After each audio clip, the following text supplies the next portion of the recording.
y dejemos este camino que sabemos que es el único camino. Fuera de Él no hay verdad. Él es el único camino, verdad y la vida. Estamos motivando a llegar a la estatura de Cristo como una intención clara en cada uno de nuestros corazones, basados en un pasaje que se encuentra ya en Efesios el capítulo 4, versículo 13. Efesios el capítulo 4, versículo 13. Vamos a estar leyendo bastante este versículo durante todo el mes, domingos en la mañana, los miércoles por la noche, los jóvenes del grupo de jóvenes. Vamos a estar hablando bastante acerca de este versículo, creo que se ve claro ahí en pantalla. Y lo leemos todos juntos, ¿les parece? Efesios 4:13, que dice: hasta que todos lleguemos a la unidad de la fe y del crecimiento del Hijo de Dios, a un varón perfecto, a la medida de la estatura de la plenitud de Cristo. No es solamente una tarea, ¿lo notaron? Si el versículo 13 no es una sola tarea, nosotros estamos tomando la última frase. Pero para hacer la tarea correctamente, habría que pensar en que todos tenemos que llegar, número 1, a la unidad de la fe. Número 2, al conocimiento del Hijo de Dios. Número 3, a un varón perfecto. Y luego, ahora sí, a la medida de la estatura de la plenitud de Cristo, ¿verdad? ¿Qué tal nos toca esa tarea, mis amados hermanos? Vamos a leerlo una vez más. Efesios 4:13 dice: hasta que todos lleguemos a la unidad de la fe y del conocimiento del Hijo de Dios, a un varón perfecto, a la medida de la estatura de la plenitud de Cristo. ¿Cuántos dicen amén? Amén. ¿Es el anhelo en su corazón, mi amado hermano? Amén. Debe ser el anhelo en nuestros corazones. Acompáñame en oración y dígale: Padre, durante todo este mes tenemos un reto y amén. Bien, mis amados hermanos, la vida cristiana, como estamos viendo en este versículo, se compone de un crecimiento constante. Debería de componerse en cada creyente en un crecimiento constante.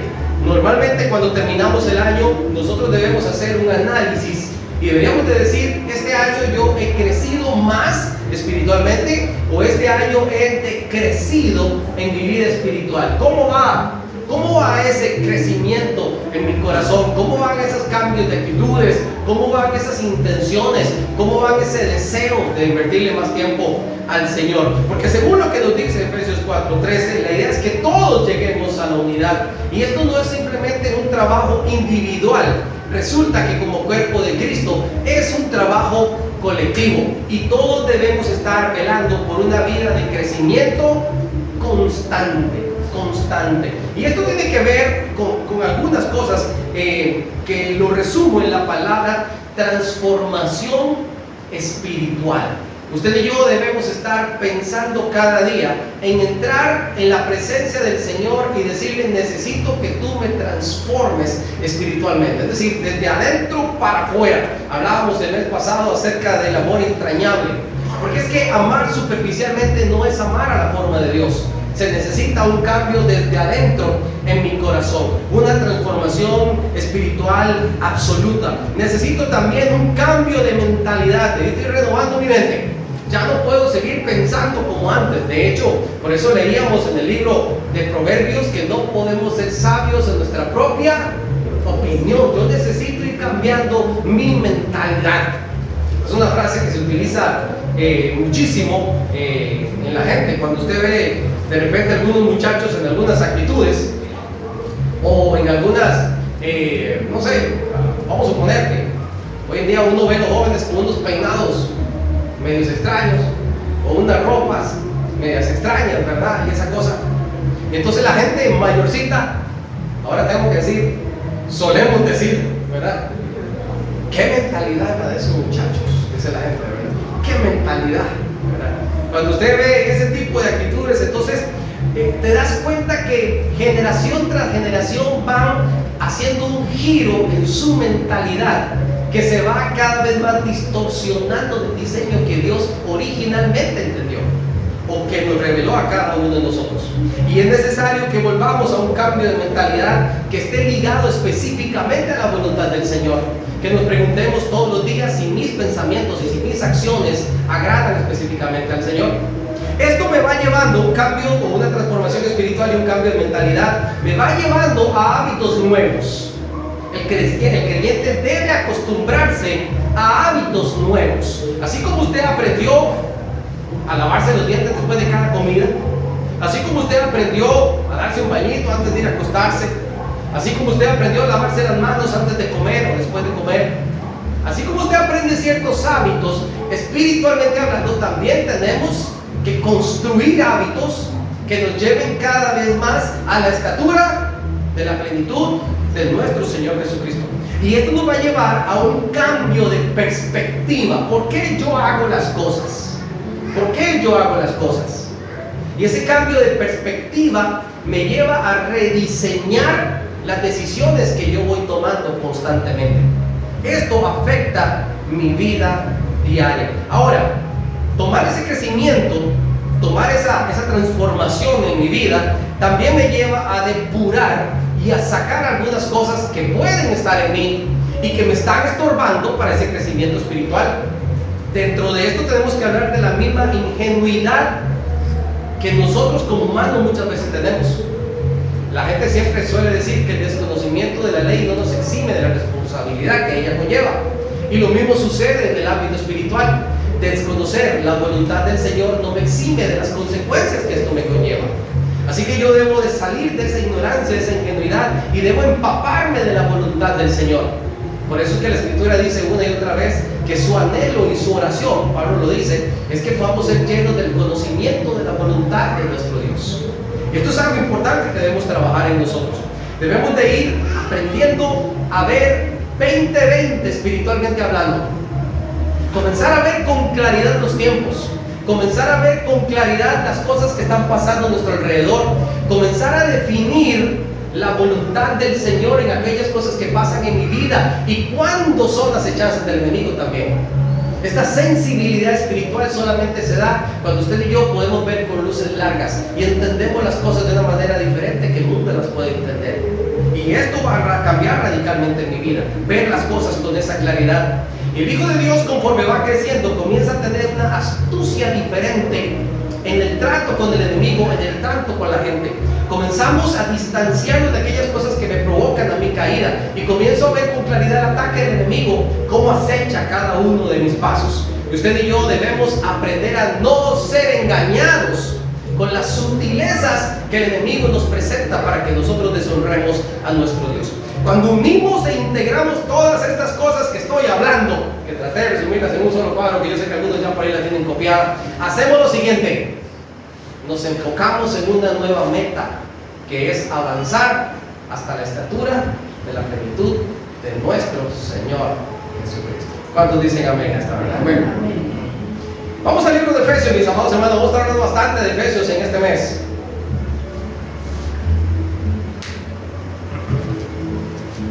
He tenido que revisar mucho algunas partes del contexto del libro de Efesios, porque como Pablo nos da a nosotros una tarea de decir: yo quisiera que todos nosotros llegásemos a la unidad de la fe y del conocimiento, a un varón perfecto, a la estatura de la plenitud de Cristo. ¿Cómo yo llego a esta meta? Porque aparece justamente casi en la mitad de la carta la meta que él se propone enseñarnos a través de toda la lectura de toda la carta. Es decir, nuestro trabajo será ahondar en algunos principios que desde el capítulo 1 hasta el capítulo 6, cuando está terminando y amarrando todos estos principios, nos empujan a ver hacia un solo lado, y es que todos lleguemos a la estatura de nuestro Señor Jesucristo. Y vamos cambiando algunas cosas en nuestra forma de pensar al ir desarrollando la idea que Pablo comienza a mostrarnos en todos estos capítulos. Hoy quiero que ahondemos, si se puede decir así, porque en realidad vamos a ver por encimita todos los primeros 3 capítulos para llegar al capítulo 4. Necesitamos una base sólida que nos ayude a ir construyendo una idea que nos facilite entender el propósito por el cual ahora Pablo escribe, iluminado por el Espíritu Santo, y nos dice es que tenemos que llegar a la estatura de la plenitud de Cristo. ¿Cómo nosotros podemos llegar hasta allá? ¿Cómo podemos nosotros fomentar todo este tipo de principios que nos den claramente la ruta para nosotros tener ese crecimiento? En la vida humana tal vez es muy fácil, ¿verdad? Nosotros, para crecer humanamente hablando, y ya nosotros, la gran mayoría de los que estamos aquí, ya no crecemos, ¿verdad? Habrá aquí uno que otro joven que todavía esté creciendo, ¿verdad? Pero ya en su mayoría nosotros ya no crecemos, ¿verdad? Podemos crecer hacia los lados, ¿verdad? Podemos crecer de otras maneras, pero no en crecimiento. Pero nuestros hijos nos asustamos de ver cómo van creciendo rápidamente, ¿verdad? Ahora, tal vez humanamente hablando es fácil. El niño necesita alimentarse, necesita dormir, necesita jugar, sudarse, brincar, caerse, ensuciarse y todo lo demás, y nosotros vemos que los niños van creciendo. Y Pablo dice, hay muchos elementos que usted y yo espiritualmente también necesitamos, que no son tan fáciles como la vida natural, para crecer espiritualmente hablando. Y vamos a ir viendo algunos de ellos. Vaya al capítulo 1, por favor. Y en el capítulo 1 vamos a ver al menos unas cuantas cositas aquí que voy a tratar de resumirlas al máximo. Porque si usted va al capítulo 1 de Efesios, en los primeros versículos vamos a encontrar lo que para mí puedo definir con la palabra identidad. ¿Cuál es nuestra nueva identidad ahora en Cristo? Y resulta que muchos de los fallos que nosotros tenemos como cristianos es simplemente no conocer nuestra postura y nuestra posición y nuestra identidad en Cristo. Inicia el versículo 1 diciendo: bendito sea el Dios y Padre de nuestro Señor Jesucristo. Y nota esta frase, que nos bendijo, está en el versículo 3, que nos bendijo con toda bendición espiritual en los lugares celestiales. Y aquí viene la palabra clave, en Cristo. Y quiero parar aquí un poquito. Usted y yo, al haber entendido quién es el Señor Jesucristo, la obra de salvación que hizo por nosotros, y haber decidido tomar la profunda decisión de seguirlo y de amarlo y de obedecerlo, usted y yo tenemos una nueva postura y una nueva identidad. Ahora nuestra postura y nuestra identidad están en Cristo, y toda aquella persona que no está en Cristo está excluido de lo que dice el versículo 3. Voy a volver a explicar rápidamente. Todos aquellos que decidimos seguir a nuestro Señor Jesucristo, ahora tenemos una nueva identidad que es en Cristo, y nos incluye lo que van a decir los primeros 14 versículos. Toda aquella persona que no quiere seguir a nuestro Señor Jesucristo está excluido de esto. Así lo explica Pablo. En el versículo 3 dice que nos ha dado una bendición, o nos ha bendecido a cada uno de nosotros con bendiciones espirituales en los lugares celestiales en Cristo. Esto es exclusivamente para aquellos que están en Cristo. Juan dice: a lo suyo vino y lo suyo no le recibieron, mas a todos los que le recibieron, a los que creen en su nombre, les ha dado la potestad. Esta palabra habla de identidad. La potestad de ser hechos hijos de Dios. Si usted es un hijo de Dios, amén. Si usted es un hijo de Dios, usted ha sido bendecido en los lugares celestiales en Cristo Jesús. Amén. Así es. Desde los cielos, desde ese trono celestial de gloria, de majestad, de sabiduría, se ha decidido vernos a cada uno de nosotros y bendecirnos con toda bendición espiritual en Cristo Jesús. Y esto se llama identidad. Usted ahora es hijo de Dios. Amén. Y usted ha sido bendecido, y hemos sido bendecidos en los lugares celestiales con Cristo. Mi amado hermano, esto tiene muchísimo sentido. Para que usted y yo podamos crecer hasta la estatura de Cristo, usted y yo necesitamos una figura, y esa figura es Cristo. Entonces lo primero que hace el Señor es sacarnos de la contaminación del mundo. Vean lo que es el versículo 4: según nos escogió en Él antes de la fundación del mundo. Ahora Él nos escoge y nos saca a nosotros de la contaminación que hay en el mundo y nos pone frente a una figura que es Jesucristo, y nos dice: ahora yo quiero que ustedes crezcan hacia allá. Pero tienen que entender su nueva identidad. Usted ahora no crece por sí mismo bajo la corriente de este mundo. Ahora usted crece bajo la figura y la identidad que usted ha recibido en Cristo Jesús. Amén. Y mírenlo a Él, porque hacia allá usted tiene que ir. Pero necesitas entender tu nueva identidad. Yo nunca he visto a los hijos de la realeza de España andando por las calles en la noche, vociferando, pegando gritos. ¿Cómo vemos a los hijos de la realeza allá en España?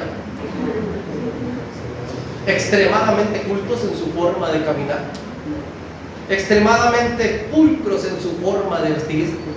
Los eventos sociales a los que participan tienen cierta elegancia. Con decoro hacen todas las cosas y festejan con decoro todas las cosas. Yo no le voy a decir que en Cristo usted y yo tenemos que andar así, porque no. Lo que le estoy diciendo es que ellos tienen una identidad definida y la defienden. Yo le digo a mis hijas, ustedes son madrigal. Esa es la identidad que dice su cédula y que las identifica como parte de una familia. Y donde ustedes estén y lo que ustedes hagan, eso habla de su familia. Eso se lo estoy diciendo a cada joven que está aquí. O honras a tus padres con tus actos o deshonras a tus padres con tus actos.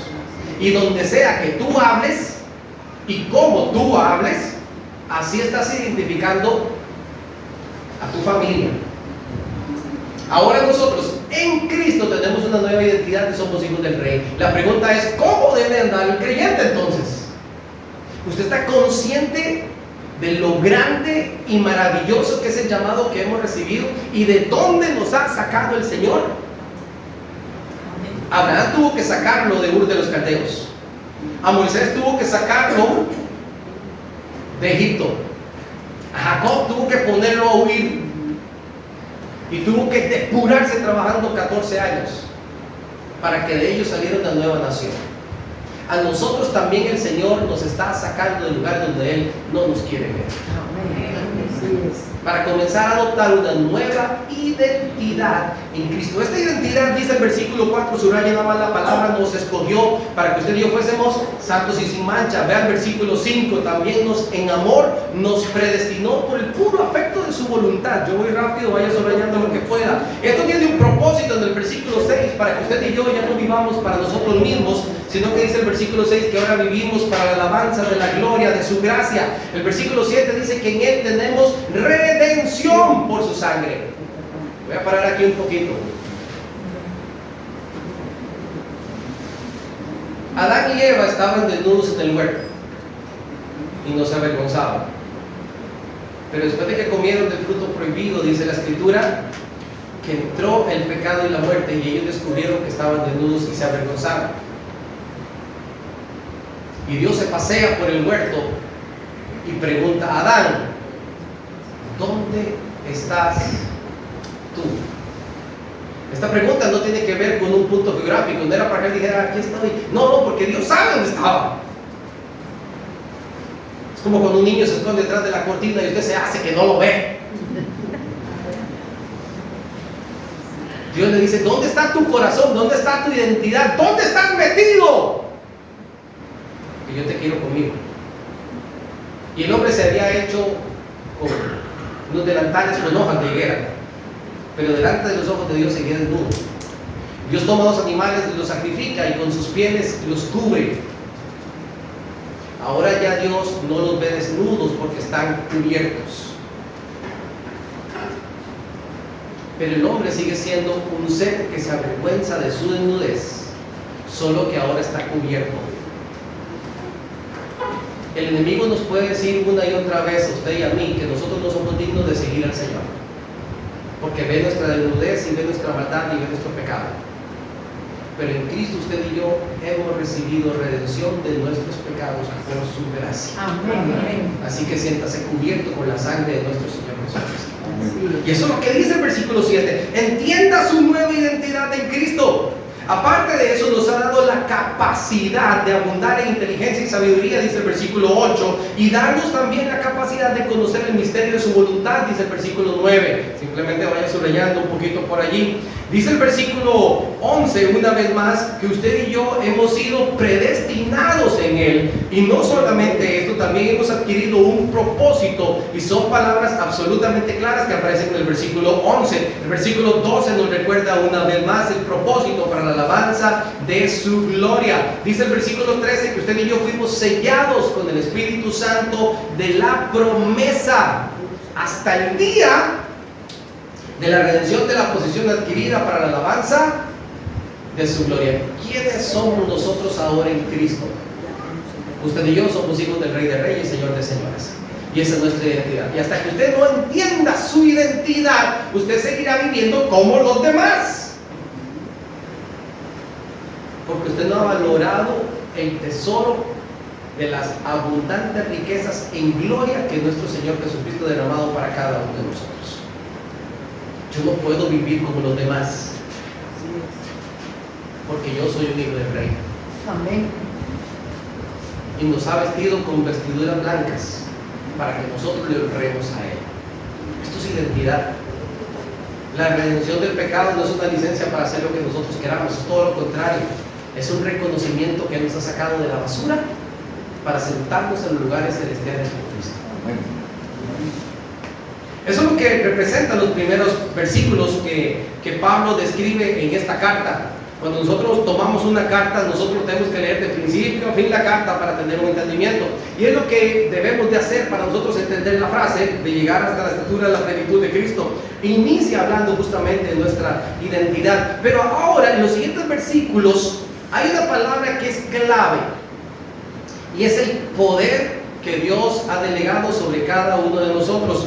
De esto tengo que ir un poquito rápido, pero vaya conmigo al versículo 18 y 19. Dice el versículo 18 y 19, parte de su oración es que nos dé sabiduría. Dice el versículo 17: alumbrando los ojos de vuestro entendimiento, para que sepáis cuál es la esperanza a que Él os ha llamado y cuál es la riqueza de la gloria de la herencia en los santos. ¿Estamos nosotros conscientes a qué nos ha llamado el Señor y a la herencia que Él nos ha delegado? ¿Sí o no? Y yo tengo que decir porcentualmente que no estamos conscientes de a qué nos ha llamado el Señor. Y dice el versículo 19: ¿y cuál es la supereminente grandeza de su poder? ¿Para quién? Nosotros. Para con nosotros, los cuales creemos según la operación del poder de su fuerza. Y esta fuerza y este poder fue la que operó en Jesucristo, resucitándole de los muertos y sentándole a su diestra en los lugares celestiales. Mi amado hermano, esto hay que verlo con lupa para poder definir y entender lo que Pablo está diciendo. De hecho, su oración, porque a partir del versículo 15 inicia una oración, él dice en el versículo 17 que él ruega a Dios y Padre de nuestro Señor Jesucristo que nos dé espíritu de sabiduría y de revelación del conocimiento de Él, porque nosotros necesitamos pedirle al Señor sabiduría para poder entender estas cosas. Usted y yo desconocemos el poder de Dios que opera en nosotros, lo desconocemos. La iglesia del Señor Jesucristo conociera la grandeza del poder, de la supereminente grandeza de su poder que opera en nosotros, seríamos diferentes, mi amado hermano. Usted y yo viviríamos en paz creyendo cada día que Dios tiene control de todas las cosas. A usted y a mí no nos asustaría nada del futuro. Viviríamos con confianza en medio de las pruebas, porque sabemos que por encima de nosotros hay alguien que tiene todo el poder, y ese poder que supera todas las cosas opera en cada uno de nosotros. Por eso es que la oración tiene poder, mi amado hermano. Y cuando usted y yo oramos en el nombre de nuestro Señor Jesucristo, eso tiene poder, y las huestes espirituales de maldad se callan, porque esa es la supereminente grandeza de su poder. Dice el versículo 20, yo dije que no puedo entenderme mucho en esto, pero es que hay muchos hermanos que hablar acá, lo cual operó Jesucristo resucitando de los muertos. Va el versículo 21, sobre todo principado y autoridad y poder y señorío, y sobre todo nombre que se nombra, no solo en este siglo, sino en el venidero, y se metió todas las cosas bajo sus pies y lo dio por cabeza sobre todas las cosas a la iglesia. ¿A quién se le dio todo ese poder? Nosotros no entendemos esto, mis amados hermanos. Véanlo con lupa y piénselo y estudíelo en su casa, porque este bistec es duro de comer. No hay ni principado, ni autoridad, ni poder, ni señorío que el Señor Jesucristo no haya sometido con su poder debajo de sus pies. Y eso se le delegó al Hijo de Dios y en conjunto a la iglesia de nuestro Señor Jesucristo. Cuando usted ora por sus hijos, hay un poder que es sobre todo nombre, que se nombra no solamente en este siglo, sino en el venidero, que está operando ahí. Cuando usted ora por su familia, hay un poder que se está revelando desde los cielos, el cual quiere bendecirlos con toda bendición espiritual. Yo dormía en Santiago, en la mesa, en un cuartito. La casa tenía como 4 cuartos.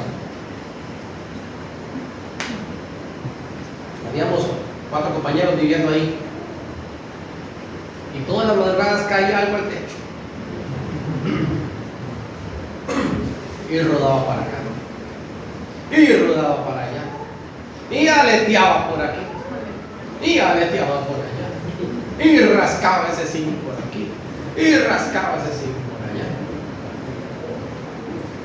Y todas las madrugadas, a las 4 de la mañana, cuando me levantaba, me decían los compañeros: ¡y no escuchó la bulla! ¿Qué bulla? ¡Ay, tico! Esa cosa toda la noche está aquí molestando. ¿No se ha dado cuenta? No. Pues que yo no duermo. Uno de ellos, el mayor, dijo: lo que pasa es que el cuarto de Jairo no va. Y rueda por aquí y rueda por allá, pero al último cuarto no va. Y yo le digo delante de los ojos de Dios que nunca escuché nada. Pero el día que yo entré a ese cuarto, el día 1 que yo entré a ese cuarto, yo llevé mi aceitico de oliva y yo uní puertas y ventanas y dije: Señor, aquí moramos tu santa presencia y yo. Que ningún ente del mal quiera entrar a perturbar aquí, que no son donde yo estoy, pero en este cuarto, tierra santa es.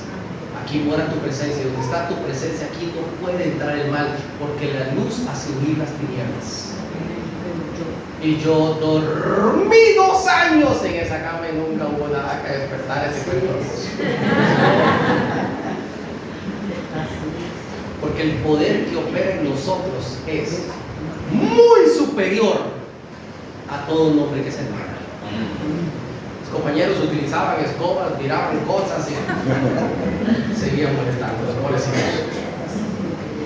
Mi amado hermano, usted y yo no entendemos el poder que actúa en nosotros, porque este poder que actúa en nosotros nos ayuda a mirar la estatura de la plenitud de Cristo y a saber que en Él usted y yo podemos adquirir inteligencia y sabiduría para que nuestros ojos sean alumbrados y tener la capacidad de entender estas cosas. Ahora, brincamos al capítulo 2. En el capítulo 2, Pablo dice: bueno, yo les he estado hablando un poquito de la posición que ustedes tienen. Ahora yo quiero que ustedes entiendan de dónde ustedes han adquirido esta posición tan hermosa que tenemos en Él. Y a esto yo le llamo la nueva vida en Cristo. Dice el versículo 1 del capítulo 2: y Él os dio vida a vosotros cuando estabais muertos. Juan 5:24 dice la Escritura: que el que oye mi palabra y cree el que me envió tiene vida eterna y no vendrá condenación, mas ha pasado de muerte a vida. Él está hablando a vivos, no le está hablando a muertos. Él nos dio vida a nosotros cuando estábamos muertos en nuestros delitos y pecados, y hemos pasado de muerte a vida. Ustedes han visto esas películas de zombies. Los zombies teóricamente es gente que está muerta,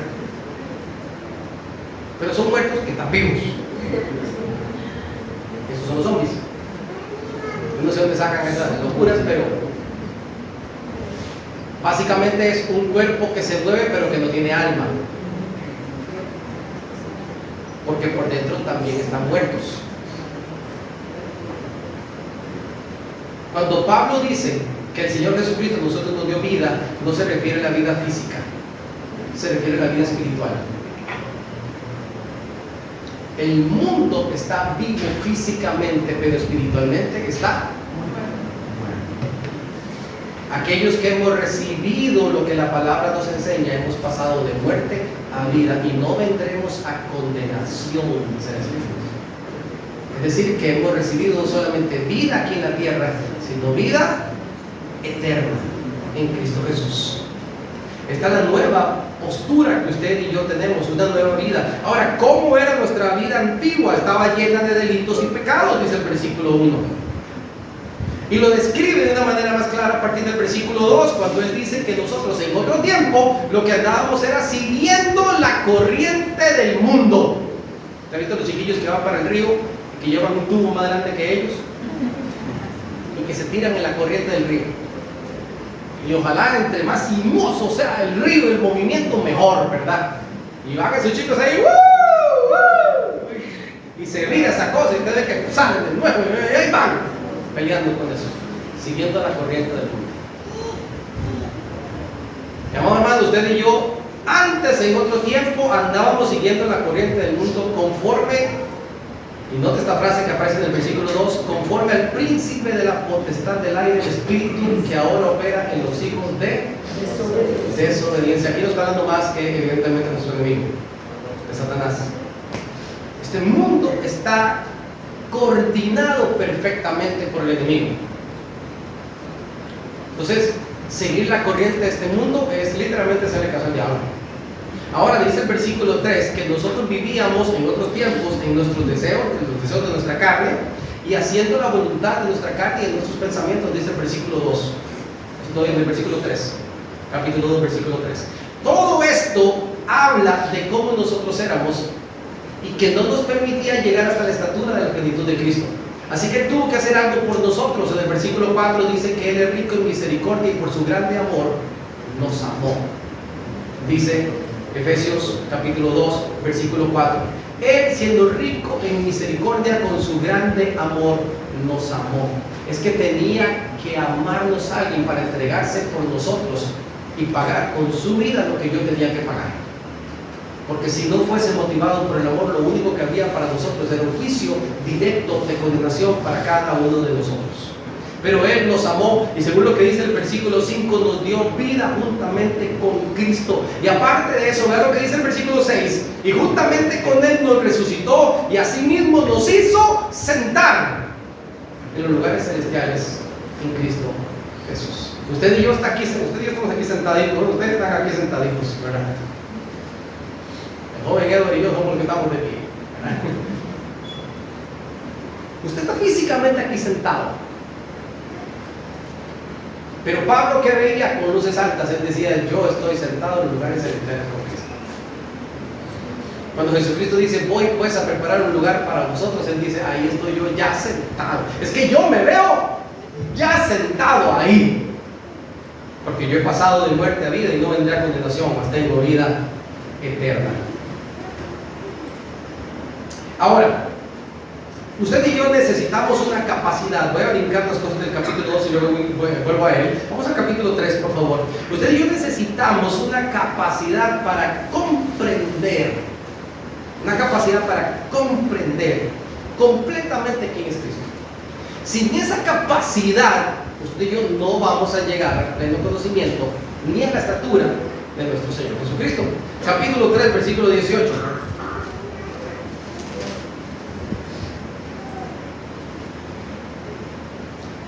Yo digo 18, pero termino leyendo un poquito más arriba. Desde el 14 él dice que doblo mis rodillas. Está orando. En versículo 16 él dice que nosotros necesitamos, parte de su oración, es para que usted y yo recibamos, conforme a la riqueza de su gloria, en ser fortalecidos. ¿Con qué? Con poder. Con poderes del hombre interior. Si usted y yo no recibimos ese poder para nuestro crecimiento espiritual, no vamos a llegar a la estatura de nuestro Señor Jesucristo. Para que Cristo habite por la fe en nuestros corazones, a fin de que arraigados y cimentados en amor, ahora sí que el 18, seáis plenamente capaces, al menos de comprender con todos los santos cuál sea la anchura, la longitud, la profundidad y la altura y de conocer el amor de Cristo que excede a todo conocimiento, para que seáis llenos de toda la plenitud de Dios. Mi amado hermano, ¿cuánto nos falta para que nosotros podamos al menos tener la capacidad de comprender esto? Les digo la verdad que siento que ando en bicicleta y que voy para Santiago. ¿Cuándo llego? ¿Cuándo llego? El versículo 21. A Él sea la gloria en la iglesia, en Cristo Jesús, por todas las edades, por los siglos de los siglos. Amén. La iglesia tiene una tremenda tarea. Nosotros como miembros en Cristo tenemos una tremenda y profunda tarea. Y así como Pablo hacía en el capítulo 3 de doblar sus rodillas y pedirle al Señor, usted y yo debemos de entrar profundamente en oración y decirle: Señor, es que necesitamos que nuestro espíritu sea fortalecido con el poder en nuestro interior, porque no logro ni siquiera comprender de esto que estoy hablando. Si me amáis, dice el Señor, mi Padre los amará, y yo me manifestaré a ustedes, dice Jesucristo hablando. Hay todavía un trecho que nosotros debemos de recortar para que todas estas cosas comiencen a trabajar en nuestras vidas. Mi amado hermano, si nosotros logramos comprender esto, temas como el del mes pasado se vuelven absurdos. Absurdos se vuelven, porque yo amaría por naturaleza a mi hermano. Yo vería las cosas que yo hago grandes, insignificantes, y depreciaría por completo la corriente de este mundo si tan solo tuviese la capacidad de conocer y vamos con todo este rumbo que vi ahorita: altura, profundidad, longitud, ¿verdad? En 4 dimensiones de quién es Él. Dejaríamos los rudimentos de este mundo por completo. Vamos al capítulo 2, porque en el capítulo 2 sucede algo interesante, y es que Él nos hizo miembros de un solo cuerpo, y esto es bastante importante en lo que nosotros estamos hablando. En el capítulo 2, a partir del versículo 16, Él comienza a hablar acerca de la unificación del cuerpo de Cristo, y utiliza, Pablo hablando de los gentiles, utiliza términos que a nosotros nos deben de concientizar quiénes somos ahora nosotros en Cristo. Ahora, el Señor revela su grandeza y se manifiesta en carne y da sus testimonios, estatutos al pueblo de Israel, sacando un hombre de la tierra de Ur de los Caldeos y preparando entre ellos una grande nación, una nación que honre y glorifique el nombre del Señor, no como las demás naciones que eran paganas. Los gentiles estábamos allí entre todas estas naciones.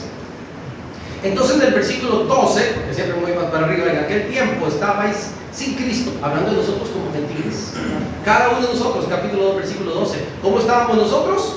En aquel tiempo estábamos sin Cristo, alejados de la ciudadanía de Israel y ajenos a los pactos de la promesa, sin esperanza y sin Dios en el mundo. Pero, y este pero me encanta, pero ahora en Cristo Jesús, vosotros que en otro tiempo estabais lejos, ¿qué pasó? Habéis sido hechos cercanos por la sangre de Cristo, porque Él es nuestra paz. Y diga conmigo esta frase, porque esto vale oro: que de ambos pueblos hizo uno. Ya no hay un pueblo, ni hay 2 ni 3.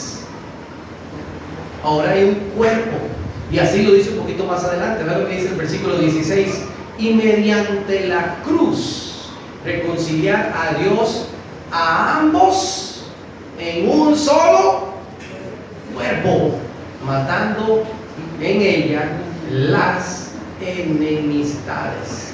Aquí hay algo tremendamente importante, mis amados hermanos. Ya no existe una nación que pueda ser la nación de Dios o el pueblo de Dios. Ahora existe un cuerpo. donde judíos y gentiles, al ser renovados en la sangre de nuestro Señor Jesucristo, nos convertimos en un solo pueblo. Ahora hay un organismo vivo que se llama iglesia y que se funda en la sangre de nuestro Señor Jesucristo, de todo aquel que crea en Él. Ya no tiene que ver nacionalidad. Usted y yo antes estábamos irremediablemente condenados en nuestros delitos y pecados, pero ahora en Él usted y yo tenemos vida eterna y nos ha hecho cercanos con la sangre de nuestro Señor Jesucristo. Quitó todas nuestras maldades. Y dice el versículo 19: así que ya no sois extranjeros ni advenedizos, sino conciudadanos de los santos y miembros de la familia de Dios. Una sola familia. Ahora, dice el versículo 21 que todo el edificio, bien coordinado, va creciendo para ser un templo santo en el Señor. Y aquí es donde viene el asunto. Tenemos que ir llegando a la estatura, todos juntos, de la plenitud de Cristo. Hermano, no se quede atrás. Vamos juntos, luchemos, esforcémonos, crezcamos. Vamos al capítulo 4. Teóricamente aquí es donde debimos de haber empezado, capítulo 4.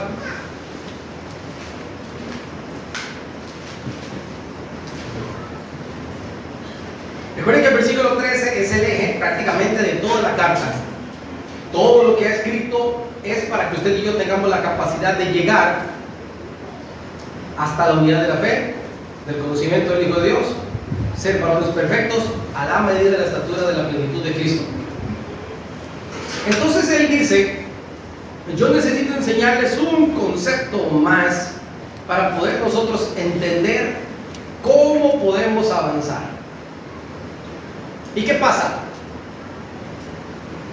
Pablo quiere darnos a entender que esto es como el juego del tesoro escondido. A los jóvenes les gusta, a veces nosotros hagamos el juego del tesoro escondido. Que hacen 2 o 3 grupos, dependiendo de cuántos chicos son, pero hacemos también campamentos. Y dejamos ciertas pistas en algunas casas de los hermanos. Y ellos tienen que salir y correr como grupo y pasan a una casa y luego pasan a la otra y luego pasan a la otra. Y en la casa a la que llegan les da la siguiente pista. Y llegaron allá donde Marilene, y Marilene dice: bueno, tienen que hacer 20 sentadillas. Y los chiquillos tienen que hacer 20 sentadillas. Y de aquí corran porque vamos de la maestra Ixia. Y ven, los chiquillos llegan allá. Y de allá los ponen a hacer otro ejercicio, díganme de memoria tal versículo. Y todos tienen que ir donde la hermana Lola. Hasta que llegan a la última pista. La última pista dice iglesia. Y cuando llegan aquí pueden buscar el tesoro escondido. Pero el juego no tiene validez si no llega el grupo completo. Entonces, por ejemplo, cuando llegaron a la casa de Maile, lo primero que tienen que preguntar es: ¿ya están todos? Porque normalmente ¿quiénes llegan primero? Los varoncitos, los que están más en línea y que son más deportivos, llegan rapidito. Los chicos llegan volados, según ellos es correr rápido. No es correr rápido, es ir en grupo. ¿Y qué pasa con las chicas que son muy fachos? No se quieren sudar, se les acomoda el cabello y van con unos zapatitos ahí que tienen que correr como de puntitas hasta que no llegue la última niña. No se puede pasar. Entonces, para que todos lleguemos a la unidad y la estatura de la plenitud de nuestro Señor Jesucristo, Pablo dice: ya yo les hablé de la identidad, ya les hablé del poder que ustedes han recibido del Señor Jesucristo, ya les he hablado de la responsabilidad que tenemos ahora como cuerpo de Cristo que somos. Pero mis amados hermanos, necesitamos ir creciendo parejos. No se puede quedar nadie en el camino, porque si no, no hay premio. Vean lo que dice el capítulo 4. El capítulo 4, yo pues preso del Señor os ruego que andéis como es digno de la vocación con que fuisteis llamados. Y ahora les voy a hablar cuál es la vocación. Con toda humildad y mansedumbre, soportándoos con paciencia los unos a los otros en amor, solícitos ¿en qué? En guardar la unidad del Espíritu en el vínculo de la paz. Porque ahora somos un cuerpo, un Espíritu, como fuiste también sellados en una misma esperanza de vuestra vocación, un Señor, una fe, un bautismo, un Dios y Padre de todos, el cual es sobre todos y por todos y en todos. Necesitamos ir de la manita, mis amados hermanos. Vamos, chicos. Ah, no, lo que pasa es que yo con este hermano yo no voy a agarrar la mano porque este hermano me cae mal. No entendió, dice el Señor. El que no entendió. Ya no es tiempo de estar siguiendo la corriente de este mundo.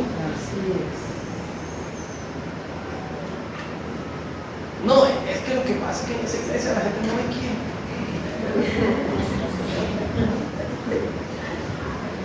Mi amado hermano,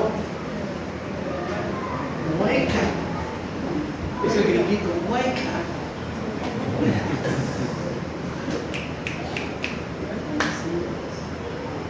Mire a Cristo. Ahí está el modelo. Ahora usted está en Cristo. Hay gente que yo no me aguanto. Es que hay gente que a mí, es que mi amado hermano, mire a Cristo. Él nos dio vida juntamente con Él. Él derribó todas esas murallas que habían en el medio. De hecho, cuando Pablo escribe esto que estamos leyendo, él inicia su frase diciendo: yo pues, preso en el Señor, les digo que andemos en unidad, porque es que no importa donde yo esté o cómo yo esté, y ninguno de ustedes está como yo, dice Pablo, pero yo quiero vivir dignamente conforme a la vocación con la que fui llamado.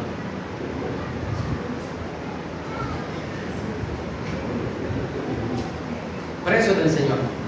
Y este preso del Señor, mis amados hermanos, es algo absolutamente injusto, porque sabe que en realidad Pablo estaba preso del Señor por causa de su propio ministerio con los gentiles. Es decir, por mi ministerio yo estoy preso, para que ustedes entiendan esto que estoy hablando. Es lo que Pablo está diciendo.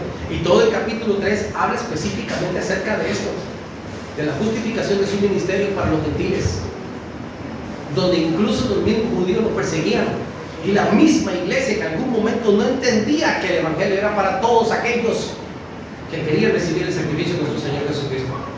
Mi amado hermano, la estatura espiritual no está limitada por las circunstancias, es lo que Pablo está diciendo, porque yo aquí preso soy parte de este crecimiento. A mí las circunstancias que están sucediendo a mi alrededor no me van a limitar para que yo junto con todos mis hermanos pueda crecer espiritualmente. Pero necesito que cada uno de nosotros nos involucremos en esta carrera y que pensemos claramente en la vocación con la que fuimos llamados. Automáticamente Pablo habla de esta vocación y la define con algunas características, y básicamente son cuatro características que usted y yo necesitamos en nuestro corazón, porque son características que nuestro Señor Jesucristo nos ha hablado, características que ya deberíamos de tenerlas casi de manera intrínseca en cada uno de nosotros, casi, pero nos damos cuenta que todavía no las tenemos. Y yo digo que deberían de estar intrínsecas porque es la identidad que ahora me define. O sea, yo no puedo ser un hombre violento, no puedo ser un hombre vengativo, no puedo ser un hombre mentiroso, no puedo ser, me explico, ya yo no puedo andar en esa corriente del mundo. Entonces yo desecho ciertos hábitos y comienzo a asumir una nueva identidad en Cristo para agradarle a Él, no para agradarme a mí. Entonces en el versículo 2, Él dice automáticamente que usted y yo necesitamos, déjenme leerlo, porque se me olvida, necesitamos estar absolutamente llenos de toda humildad, de toda mansedumbre y tener la capacidad de soportarme con paciencia los unos a los otros, hay 4 aspectos allí que no se nos pueden olvidar. Anótelos: humildad, mansedumbre, paciencia, amor. Si no amarro esto a mi vida, mi amado hermano, usted para crecer necesita, como los cereales, 13 vitaminas y ya. Vitaminas, minerales y ya. Si usted y yo no tenemos todo ese montón de ingredientes que Dios nos quiere dar, nos estancamos espiritualmente hablando. Si usted no ha puesto su orgullo y su ego a los pies de la cruz de nuestro Señor Jesucristo, usted no va a crecer. No va a crecer. No puede crecer. ¿Y sabe qué es lo peor? Me estanca a los demás. Cada vez que usted murmura acerca de los hermanos, usted me está estancando a los demás. ¿Sí? Y este estancamiento me frena a nosotros porque concentramos nuestras fuerzas en cosas que no deberíamos estar concentrando nuestras fuerzas. ¿A mí de qué me sirve agarrar a una persona inocente y llenarla de un conocimiento vano que ni siquiera a veces tengo fundamento para ponerme en posición en contra de otro hermano que debería estar amando? ¿Me explico? Entonces nosotros como cristianos tenemos que utilizar ahora el soportarnos en amor. Eso no debería de estar. Soportarnos con paciencia no debería de estar. No debería de haber necesidad. Pero lamentablemente sí hay necesidad.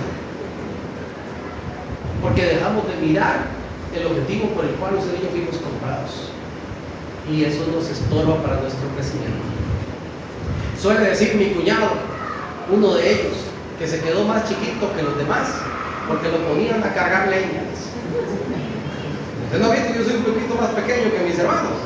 Me ponían unos tablones de leña, dice, del río para llegar a la casa, y los demás 2, 3 leñitas, ¿verdad, cuñado? Y por eso no crecí, dice mi cuñado. Yo no sé si será cierta esa teoría o no será real esa teoría, fisiológicamente hablando. Pero hay muchas cosas que a nosotros, espiritualmente hablando, no nos dejan crecer. Tenemos que comenzar a despojarnos de esto. Mi amado hermano, ya no estamos para estarnos estancando. Si usted lo nota, estamos en los últimos tiempos. Estamos en el mes de mayo y no ha entrado ni siquiera la transición de invierno. ¿Cierto? Finales de abril, unos brisones que parecía febrero. Mi amado hermano, vivimos los últimos tiempos, ya no estamos para juegos. Necesitamos crecer. Luego, dice el versículo 3 que debemos estar solícitos en guardar la unidad del Espíritu en el vínculo de la paz. Y este de solícitos es una palabra que a mí me hace reflexionar bastante. Solícitos en guardar esta unidad. Es decir, que usted y yo deberíamos de guardar la unidad del Espíritu, la que el Espíritu Santo quiere que nosotros tengamos, pero cuando yo no la guardo, es decir, que yo me opongo a la voluntad del Señor. Teóricamente, ¿no? Ahora, como yo debo utilizar el vínculo de la paz y debo de mantener una continua solicitud, yo debería de estar haciendo cada día el mayor esfuerzo posible para promover la unidad. La pregunta evidente es, ¿estoy yo dando mi mayor esfuerzo para promover la unidad? ¿Sí o no? Mujeres, jóvenes. Hago un autoexamen ahorita, rapidito. Mis actitudes, mis palabras, mis acciones generan unidad en el cuerpo de Cristo. Yo la estoy promoviendo, la unidad del cuerpo de Cristo. ¿Estoy haciendo mi mayor esfuerzo o puedo dar un poquito más? ¿Cuántos creen que podemos dar un poquito más? Con un poquito que echemos todos, mis amados hermanos, la cosa comienza a caminar mejor. Es parte de lo que nosotros debemos de hacer. Nosotros no podemos estar olvidando esta responsabilidad, ni tampoco decir, no, yo me rindo, yo no puedo más con esto. Y debemos de recordar que existen muchas cosas que son mucho más valiosas y más importantes que nosotros mismos como individuos, que nos unen. explico? Hay una jerarquía, hay una autoridad que tiene mucho mayor peso que nosotros, que son las que nos unen. Y que respetando ese orden jerárquico, usted y yo deberíamos estar sometidos a ellos. Por ejemplo, cuando nosotros estamos hablando de esto, la Escritura dice: lo que pasa es que recuerden que ustedes son un cuerpo. Es decir, ya yo no valgo como individuo, sino que yo valgo en un cuerpo. ¿Cierto? Y dice la Escritura que cuando un miembro de nuestro cuerpo se duele, por el sistema nervioso que tiene conectado todo se duele. Si usted nunca se ha levantado una uñita, usted no sabe lo que estamos hablando, no sabe lo que es adrenalina, dicen los chicos ahora. Nosotros somos un cuerpo como iglesia. Sobre nosotros, quien nos une y hace el esfuerzo para mantenernos en unidad es el Espíritu Santo de Dios. Que a Él tenemos este llamado y esta vocación que habla el pasaje. Nosotros tenemos un Señor que es el que gobierna sobre todos nosotros y el que nos está mandando estos principios. Es nuestro Señor Jesucristo. No someternos a su señorío es tomar nosotros su jerarquía y denigrarla. Es decir, según la teología básica, la cristología, usted y yo tenemos un serio problema con lo que es el señorío de Cristo, porque yo batallo y peleo contra Él. Pero es en Cristo que nosotros debemos de mantener esto. Este bautismo que habla acá se refiere tanto al bautismo en agua como al bautismo del Espíritu Santo de Dios, que nos hizo parte del cuerpo de Cristo y que nos ha sellado con el Espíritu Santo de la promesa para la redención en el día eterno. Y todavía por encima tenemos un Dios y Padre que está por todos y en todos. Hay un orden jerárquico demasiado definido para que usted y yo mantengamos la unidad del cuerpo de Cristo, para que logremos crecer. Porque les repito, usted puede hacer muchos intentos individuales por querer cumplir la voluntad del Señor, pero si no lo logra hacer en el cuerpo de Cristo, mi amado hermano, usted está estancado.